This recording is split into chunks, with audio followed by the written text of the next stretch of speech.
Welcome back. Yes, this is another EV charging adapter video, but I promise this isn't a topic that I've covered already. Okay, what I have here is a J1772 to NACS adapter. Tesla includes these with all of its vehicles, so its customers can charge their EVs from a J1772 equipped charger. This has been the industry standard outside of Tesla here in North America for the past 15 years or so, since EVs really started to be produced here. Now that the industry is transitioning over to the connector that Tesla's been using, the NACS connector, this is going to slowly fade away. But for now, there are tons of chargers out there that have this connector. And if you want to charge your NACS vehicle from it, you need to have one of these adapters. Okay, most all charging equipment that's level 2, 240 volt, or even level 120 volt, that don't have a NACS connector attached to it would have this connector. And I say most, and that's because there are a few chargers that are bi-directional chargers on the market, like this Ford Charge Station Pro that I have here. And what it uses is the CCS1 connector. Now, this connector is typically only found on DC fast chargers because it has 2 DC pins on the bottom. And this is an AC charger, so why wouldn't Ford just use the regular J1772 connector for this charger like it does on the other chargers it sells? Why would it put this big clunky CCS1 connector on it? Well, it's because this is a bi-directional charger.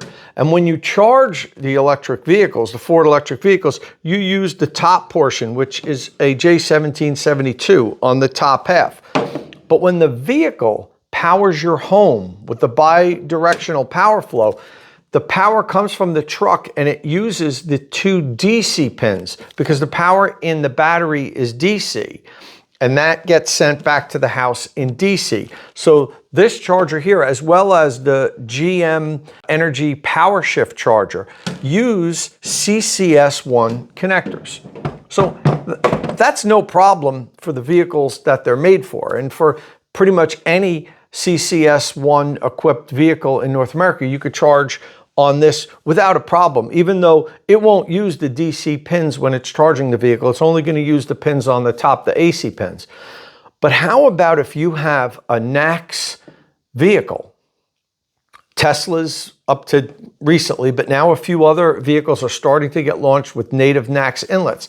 And you want to use the Ford Charge Station Pro. Let's say you already have a Ford Charge Station Pro because you had a Lightning or a Mustang and you bought this charger. Now you've got a Tesla or another new electric vehicle with a NACS inlet. How do you charge your car with a CCS1 connector? You'd say, well, no problem. There are plenty of CCS1 to NACS adapters, which there are. Tesla sells one. Matter of fact, this is the one that Tesla sells. And this will lock in and charge a Tesla vehicle on a CCS1 equipped DC fast charger. But it will not work on this because this is a DC adapter, not an AC adapter. So what can customers do? I've had dozens of customers over the last year or so reach out to me with this exact situation. And it's been getting more and more recently. I've been getting more and more people contact me because Ford now started giving away the Charge Station Pro and paying for a standard installation as a perk to its customers that buy fully electric vehicles. If you buy a Ford F-150 Lightning, a Mustang Mach-E, or even a Ford Transit Electric, this comes with the vehicle and standard installation. It's called Ford's Power Promise. So a lot more people are getting these installed in their houses now. And let's say they have a Tesla also, or they get a Tesla later. They don't necessarily want to have 2 chargers in their garage, so they just want to use this unit here to charge both vehicles. There really hasn't been any way to do that until now. So that's what we're going to talk about here today. The adapters that will allow you to charge your Tesla or NACS equipped electric vehicle from a Ford Charge Station Pro or the new GM Energy PowerShift charger. So let's get into it.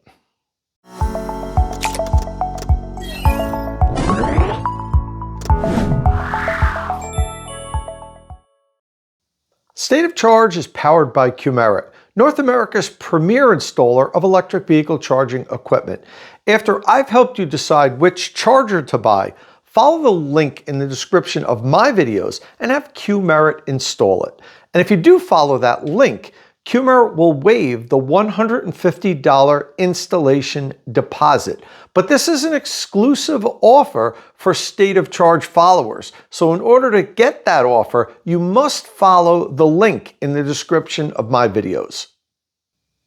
Okay, so to be clear, this isn't an issue that most electric vehicle owners need to be aware of. It's a very specific set of electric vehicle owners. Those that have an AC charger that has a CCS plug on it, like the Ford Charge Station Pro or the new GM Energy PowerShift charger. And the reason why these chargers have a CCS1 connector on them, whereas all other AC charging equipment that doesn't have a NACS connector has the J1772 connector. Well, why do these two specific chargers have a CCS1 connector? Well, that's because these are bi-directional chargers. And what happens is when the charger is charging the electric vehicle, it uses the top portion of the connector, which is a CCS1 that's integrated into this. This is called the CCS connector because it's the combined charging system, which has the J1772 on the top and the two DC pins on the bottom. So this is called CCS1 combined charging system. It combines a J1772 connector with two DC pins on the bottom. And these bi-directional chargers have the CCS1 connector because when they're charging an electric vehicle, it utilizes the J1772 portion on the top of the connector. But when the vehicle is sending power to the charger, which then in turn sends it back to the house to power your house during a power outage, it sends it through the DC pins because the electricity stored in the battery of the electric vehicle is in DC, not AC. You charge your electric vehicle with AC. When it goes onto the car's onboard charger, that changes it from AC to DC, where it gets stored into the battery.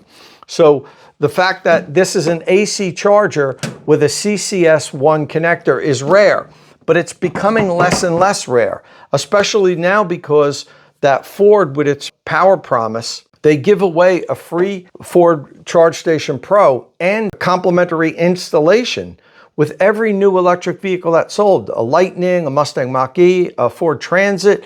If you get any one of those new electric vehicles now, Ford will come and install one of these in your houses. So these are being installed at a pretty solid rate, which is the reason why recently so many of my followers are reaching out to me saying, look, I have this in my garage now, and I also own a Tesla or another electric vehicle with a NACS port. I don't want to have to install two chargers. I just want to charge them both from this. I can't use this to charge my Tesla. I can't find an adapter that works.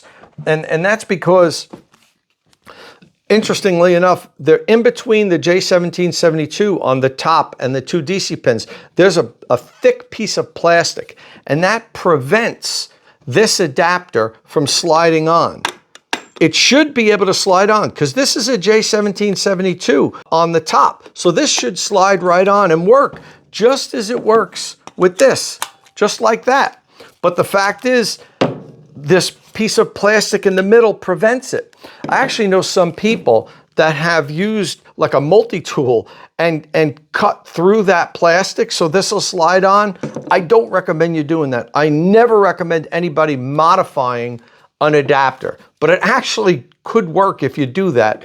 Please don't do it, but there are people out there doing it. So in order to be able to use this to charge your Tesla, you need an adapter that will connect to this, like the Tesla CCS1 to NACS adapter, right? This looks like it'll work. It won't, because this is, and we'll even demonstrate it. And that's because this is a DC only adapter. Watch, we're going to plug this in. It initialized. So it's saying, okay, I want to charge, but you're going to see this isn't going to turn green and start blinking. It's going to time out. It's going to have I'm looking inside the Tesla right now. It's saying starting to charge, but it's not charging. We still have that, say, dark blue blinking T. It's trying to communicate, but it's not going to work. That's because this is a DC only adapter. So right in the vehicle, it still says charging stopped now. So yeah, it's the vehicle has recognized that, and see, we got the red light now on the Tesla charge port. It's recognized that it can't use this. This isn't an adapter that will work on it. If this was a DC fast charger, it would work. And the DC fast chargers use the same connector. Now, this is what we're here to talk about today. This is A to Z's new Thunderstorm Light adapter. And this looks the same as this, except if you look inside here, there's no DC pins. These are just empty holes. Look, I could stick my finger in them. I can't do that with the other adapters because there's DC pins in there. Now this one, we plug it in. All right, we got the click, starting to charge, charging. See the blinking green light? This works. Now, as I said, this isn't something that a lot of people would need. More and more people are needing something like this because they're getting AC charger with a CCS1 connector on it. So it's kind of like one of those things that if you need one, you know you need one. If you're not aware of this problem, you don't need one. But for the people that have this issue, this is definitely going to help them because now they can charge their CCS equipped J1772 vehicles, also their NACS vehicles from the Ford Charge Station Pro or the GM PowerShare. There's a couple other AC chargers out there that are bidirectional that also use the CCS1 connector, but only the bidirectional chargers use the CCS connector. Any of the other level 2 AC chargers are going to have the J1772 if they don't have the Tesla connector. The Tesla connector here are the NACS connector. This is a universal wall connector. It has both the adapters integrated into the charger, so you can charge both vehicles with this, whether it's NACS or J1772. But the problem we're talking about here today is AC chargers with the CCS1 connector. Now, before we leave, I'm going to talk about one more adapter. This adapter here is made by Latough, or L-A-T-O-U-G-H. I think they pronounce it Latough or Latough. This actually will also work. This is an adapter that will work on DC and AC. It has this little cover here, so it covers the DC pins. So if you were using a J1772 connector on this, the DC pins are covered. But if this little flimsy cover here breaks and comes off, you're going to have a situation where those pins are going to be energized when you're charging with a J1772. If somebody puts their finger in there, little kid, maybe you're charging your garage and kids fiddle with everything. They might even open this thing up while it's charging and stick their finger in there. They are going to get whacked. It's not going to be pretty because it's 240 volts that they're going to get hit with. I do not recommend using adapters that work on both AC and DC. I know it's kind of convenient because, oh wow, I get this one adapter. I can charge at a CCS1 DC fast charger. I could also charge at a CCS equipped AC charger. They're just not safe. And none of the big adapter companies are going to make these. I've talked to the companies. They've said, we don't, for a number of reasons. They could damage the vehicle or somebody could get hurt with them. So I know A to Z said specifically, there's no way we're going to make an adapter like that will charge on AC and DC. That's specifically why we made this one. This is safe. This is, they believe it will pass like a UL certification for adapter standards. I think they already have it, I think, in the process of getting certified. A dual adapter like this that's for AC DC will never pass any safety certification. Not that I know of, at least. So these are out there. And I will drop a link in the video if you want one, but I don't recommend you getting one. I do recommend if you have this issue where you have a CCS equipped AC charger and you want to charge NACS vehicles, the Thunderstorm Lite made by A to Z, which is charging this Tesla right now, is really the way to go. It's $97, so it's not that expensive. But yes, if you want to charge your Tesla from a CCS DC fast charger, you need to go out and get a DC adapter that looks the same. It just this one will only work on DC. That's really the way to go. This is not that expensive in the long run when you look at it. And when you're talking about safety, possibly damaging your car, possibly somebody getting hurt, that's really the right thing to do in my opinion. So that's the way to go. But this is a brand new product, just came out from A to Z. And I know I've had so many of my followers say, Tom, I know you have a Ford Charge Station Pro in your garage. How do I charge a Tesla with it?